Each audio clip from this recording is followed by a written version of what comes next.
Welcome back, beer tubers. Ryan here, back another episode of San Diego Beer Vlog. Thanks for joining me. We have the latest from Firestone Walker's anniversary series, and this is their 16th anniversary ale. Been looking forward to this one coming out. I've already had it on draft a couple times. Chris and I had it out in Denver during the Great American Beer Festival the night before. Let's get this open and poured. This year's is mostly a darker blend compared to 15.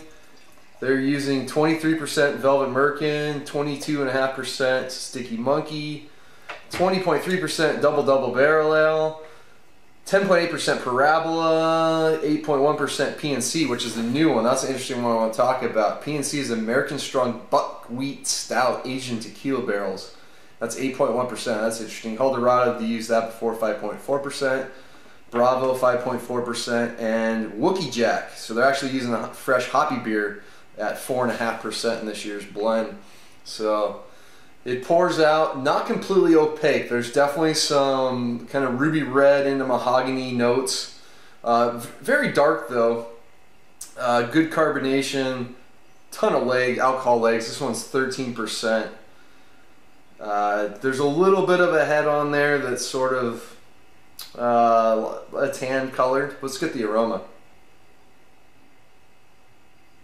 A lot going on. Certainly getting a lot of brandy and bourbon notes on the nose.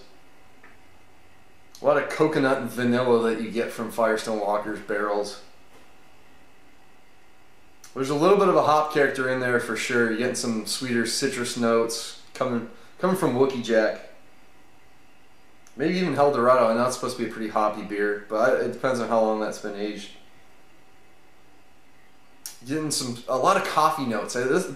This particular blend has a lot more coffee notes than I think I remember in the past ones. Certainly getting some sort of bitter espresso bean character. There's some dark chocolate notes in there. There's a lot of like toffee, caramel coming through. It's a very complex beer. There's a lot going on. It's hard to, I could sit here forever picking out flavors, but let's dig in. Cheers.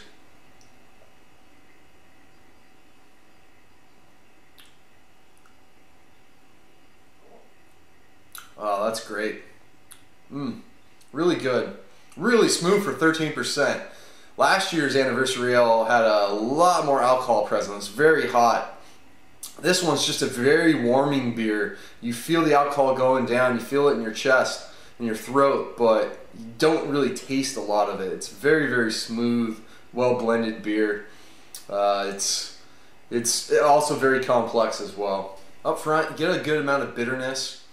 You definitely tell there's a hop present in this, but it's not overly. I think last year's probably a little hoppier with the Double Jack, I think was in that one, but the Wookie Jack adds some sort of like earthy, bitter grapefruit just right in the front of the tongue. It kind of hits and gives you a bittering character right before it launches into a big sweetness.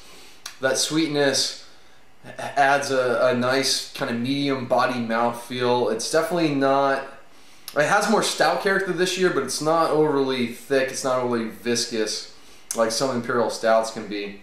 And then it finishes actually pretty dry. There's a little bit of a lingering character on there, but not too much. So the middle of the beer is where a lot of the complexity lies. You get a ton of coconut, a lot of vanilla character with some sweetness. You get a lot of that double DBA coming in, that caramel toffee, that berry cherry note, you know, those kind of dark fruits, a little bit of raisin character comes through in the sweetness. And then the finish is definitely more of a drying stout. You get that espresso-like coffee character and dark chocolate notes coming forth. I don't know how much the PNC with the tequila is adding in there. That's probably adding in some interesting sort of fruity barrel character as well. You know, maybe some of that kind of earthy agave sweetness, you know, not quite a honey character, but there's sort of that going on in there as well. There's a lot of subtle complexities, the blends there. Certainly getting a good amount of Velvet Merkin and Parabola in there in the back end. The more I drink it, I start picking out some leathery kind of tobacco notes to it. There's certainly like this earthy presence in there, but there's a ton of sweetness. That brandy, bright brandy character comes through in some respects. That kind of matches pretty well with the bourbon and tequila notes in there. It's It's a very overly complex beer. It's another excellent blend from Firestone Walker. I like this one fresh a lot more than last year, so I'm going to give this one a straight up A. It's excellent. I think it has even more potential to age into an A+ beer.